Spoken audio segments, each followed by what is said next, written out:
I warned him once. No human has ever survived a meld night with my kind. But when he brushed his fingers against my skin and whispered, "Then I'll be the first," I stopped breathing. For the first time in 100 seasons.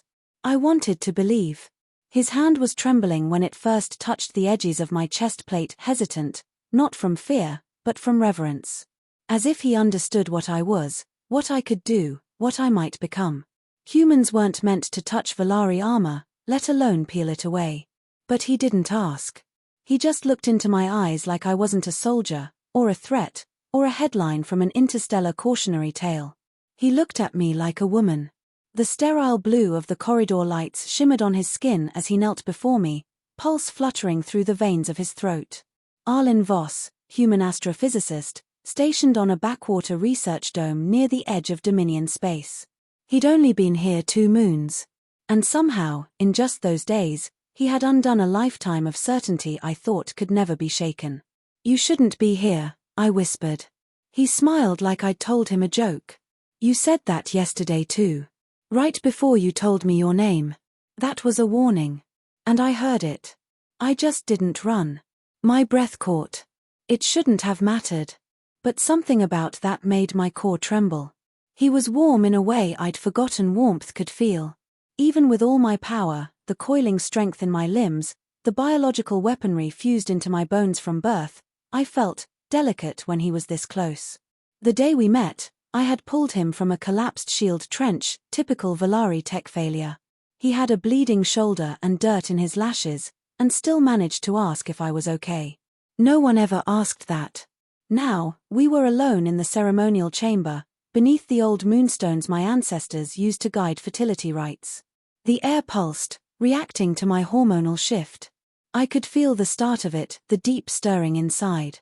My cycle had begun. He knew.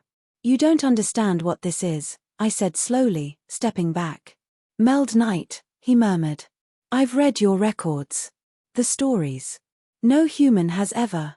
No human has lived through it." My voice sharpened. "Our bodies, my species, we're not made to pair with yours. There's too much heat. Too much pressure. One moment of imbalance, and I could crush your ribs without knowing it." He stepped forward. "Then teach me the balance." His words, gods, his words. How could something so simple sound so intimate? I turned my back to him. I didn't want him to see the flicker of panic in my pupils. Or the way my body was already reacting, preparing. The air had thickened, charged with the early signs of Velari fusion response. The heat rose in waves from beneath my skin, silken and unbearable. "I'll ask you once," I said, voice low. "Because no one ever asks twice. Do you want to leave?" Silence. Then I felt him behind me, his breath grazing my shoulder. "I want to stay." His hands found my sides, hesitant but sure. They pressed softly against the edges of my armor where the biosensors responded to trusted touch. With a soft mechanical sigh, the outer shell shifted, unfurling like petals. The armor obeyed him, because I let it. I should have pulled away. Should have warned him again. But instead, I turned to face him, my bare arms glowing faintly now as my body reacted to his proximity. His eyes locked onto mine, and for a moment, we didn't belong to species or sides or histories. We were just 2 beings, standing at the edge of a threshold neither of us could cross alone. "I'm already changing," I whispered. "You're triggering it." He smiled again. "Then let me hold you through it. Stars help me." I wanted to let him. We moved together toward the ceremonial alcove, a platform framed with soft glowing crystals. They pulsed brighter as I stepped onto them, sensing my elevated biometrics. My heartbeat pounded through my ears. The air between us shimmered. He reached for my hand. No one touches a Velari warrior during meld night. Not even elders. But when his fingers laced with mine, my body didn't reject it. It welcomed it. His warmth fed the fire inside me. "You're trembling," he said softly. "I'm scared." "You?" "No," I corrected. "Not of me, of hurting you." He reached up, brushing a stray strand of silver hair from my face. "You won't." I could have told him that wasn't up to me. That my body had been weaponized since adolescence. That even during peace, I'd been forced to isolate during my cycles. That one time, I accidentally triggered a seismic pulse just by arching my back too sharply. But instead, I leaned into his touch. And when he pulled me closer, chest to chest, I felt something new. Not hunger. Not urgency. But something like gravity. Like being drawn home to a planet I didn't know I'd left. The lights dimmed. The chamber sealed. And I whispered the one thing no Velari had ever said to a human on the eve of meld night. Then stay, and don't let go. The chamber door sealed with a low harmonic thrum, the kind that vibrates not just the ears but the bones. Ancient Velari engineering designed to isolate sound, scent, and instinct. The outside world ceased to exist. There was only this cocoon of firelight and breath, this narrow moment between fear and surrender. He stood before me like no one ever had, unarmored, unafraid, and so impossibly human. His skin shimmered with heat, his chest rising and falling in steady rhythm, like he was syncing with my pulse on purpose. I wondered if he knew what he was really doing. I wondered if I cared. The glowstones overhead dimmed, giving way to the ceremonial flames that licked silently along the platform's perimeter. My body responded instantly, Velari instincts reacting to the scent of fusion in the air. The fire wasn't symbolic. It was biological. Meld night had begun. I felt it first in my lower spine, the pulse, the ache, the liquid heat rising through my core like lightning underwater. My lungs stuttered. My pupils dilated. I turned my face away, ashamed of how quickly my body betrayed me. "You're burning up," Arlen whispered, stepping close. "I told you, my kind becomes volatile during the cycle." I gritted my teeth, trying to slow it. "It's not just desire. It's something else. Like pressure before a star collapses." He didn't flinch. He raised a hand, trembling only slightly, and pressed his palm to my cheek. I gasped at the sensation.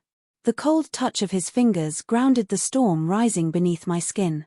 "Then let me be your anchor," he said. "Stars, what kind of man speaks like that? What kind of human walks into a chamber where legends say no outsider leaves alive and offers calm in the heart of the storm?" I cupped his hand to my face, holding him there. For a moment, our skin shimmered together, his golden warmth against my bioluminescent glow. I felt the first true fusion begin, not physical, but something deeper. Neural threads brushed. Emotional frequencies began to align. His fear was there, yes, but it pulsed behind a wall of wonder. And something else, something fierce. He wanted me. Not just my body, he wanted the danger, the myth, the fire I had always been told to hide. The ceremonial bindings slithered down from the ceiling, thin silver threads alive with energy, ancient technology designed to keep my kind restrained during the final stage. I'd disabled them earlier, not expecting anyone to be here. Now I felt a sudden panic. Would I need them after all? He noticed my shift. "What is it?" he asked, voice soft but alert. I took a breath. "There's no turning back after this. My hormones will override everything. If you touch me now, it triggers the cascade. I'll lose control." Arlen didn't hesitate. He stepped forward and wrapped his arms around my waist. It wasn't lust. It wasn't power. It was comfort. Warm, solid, unflinching comfort. My eyes burned. No one had ever touched me like that during meld night. No one had ever dared. The cascade began. My knees buckled as the energy wave shot up my spine. The chamber flared, flames curling into violet hues. I arched, crying out as my nervous system lit up in colors even I couldn't name. My hands grabbed for him blindly. He caught me. He pulled me down with him onto the soft energy skin padding, holding me in his lap. My thighs trembled. My breath came in ragged bursts. I was glowing now, skin pulsing with waves of neon light as Velari mating chemistry surged. And through all of it, he didn't let go. His mouth found mine, not with hunger, but reverence. Our kiss was heat and breath, starlight and sorrow. I opened for him like a moonflower under twin suns, soft and willing, trembling and alive. The second pulse hit. My back arched again, but his arms held me tighter. I felt my biology scan his, it was instinctive. Our bodies mapping each other. muscles, bone, compatibility matrices. All of it flooded my senses. A soft chime rang out from the ceremonial stones. My heart stopped. No human had ever triggered the second phase of Velari meld. That required true compatibility, not just physical endurance, but emotional alignment. Somehow, he was doing it. His hands moved with reverence. His mouth found the curve of my collarbone, the sensitive tendrils beneath. I moaned, sharp and high, as my body locked onto his like magnetized flesh. My inner light bloomed brighter. My breathing turned to panting. My legs curled around him as if our bodies already knew the choreography of survival. He was gasping now too, the heat affecting him. I could feel his skin burning from contact with mine. But he didn't stop. He whispered into my neck, words in a language I didn't speak, but my heart understood. I'm here. I'm not leaving. I want this. The final surge came with such force that I screamed, not in pain, but in release. My vision exploded into white stars. Every nerve in my body lit up. The fusion completed. In the aftermath, I collapsed into his arms, both of us slick with sweat, trembling, fused not just by biology but by something deeper. His lips brushed my ear. Still alive. I let out a shaky laugh, then a sob. You shouldn't be, I whispered. He kissed me again, gently this time, his fingers threading through my hair. But I am. And somehow, I knew that this night, the night meant to destroy, had instead rewritten everything I believed about love, about danger, about fate. I curled against him, and for the first time in my adult life, I let myself be held.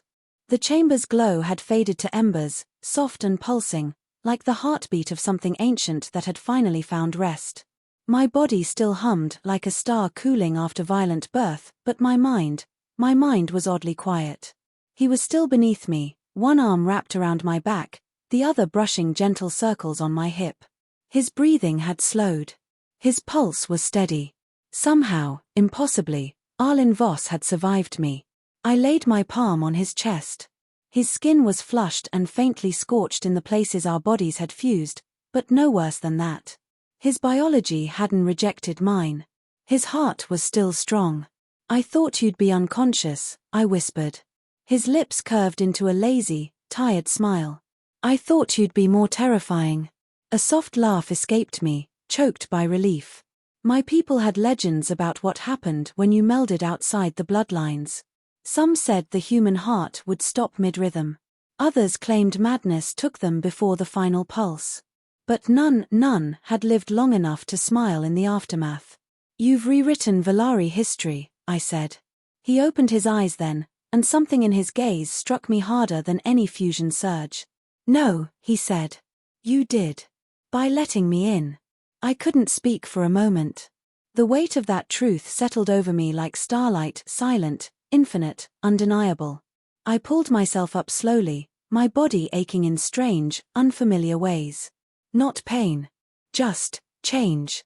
Deep in my core, I felt something different. A tremor that wasn't just hormonal aftermath. A shift in balance. He sat up beside me, watching me closely. You feel it too, don't you? I nodded. It's not just biology. Something's been activated. You don't think it's... No, I said too quickly. Then softer, it's too soon. But even as I said it, my fingers drifted to the space just beneath my navel. The Velari gestational spark usually took days to initiate, if at all. But I could feel something already rooting, blooming quietly beneath my skin like a secret sunrise. I wrapped my arms around myself, trying to steady my thoughts. Then the outer wall flickered. Warning lights. I turned sharply. They're coming. He blinked. Who? The Velari Guard. They monitor all meld chambers remotely. They must have felt the surge. Panic tightened in my chest. They couldn't find him here. Not like this. My people had banished warriors for less. Cross-species intimacy was not just taboo, it was treason. I grabbed his hand. We have to hide you. Now. But. No time. I led him through a concealed side hatch, into the biomemory vault where ceremonial records were stored.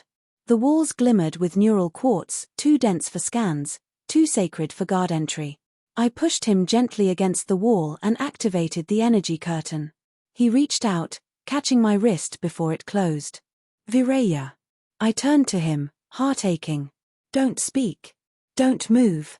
No matter what you hear. His eyes searched mine, and for a breathless moment, I thought he might kiss me again. Instead, he said, come back to me. The curtain shimmered, sealing him in shadow just as the chamber door hissed open. 3 guards stormed in, tall, armored, faceless. One of them held a pulse scanner. Another aimed a plasma spear directly at my chest. Step forward, one barked. I raised my chin. I completed the rite alone. As permitted. The guard nearest me gestured toward the floor. The energy signature says otherwise. The meld sequence was dual-sourced. I said nothing. A lie now would only make it worse. You fused with an outsider, the third one hissed. The punishment for that is exile or death. I met his glare. Then choose one. There was a pause. Then the leader of the trio nodded once. Take her. I didn't struggle as they locked magnetic cuffs around my wrists. The energy bit into my skin. My knees buckled slightly, still weak from the ritual, but I didn't fall. I wouldn't give them that. As they dragged me toward the exit, I cast one last glance at the corner where I knew Arlen was hidden behind the crystal veil. I didn't dare reach for him. But I focused my thoughts like a blade, hoping he could still feel the link we'd formed. Don't leave. Stay hidden. Wait for me. They led me into the corridor, through cold steel halls and judgmental stairs. My body ached in too many ways to count. But the ache that pulsed beneath my skin wasn't from fusion or restraint. It was from the tiny spark I felt growing inside me. They didn't know. Not yet. And I would burn the Dominion to the ground before I let them take it away.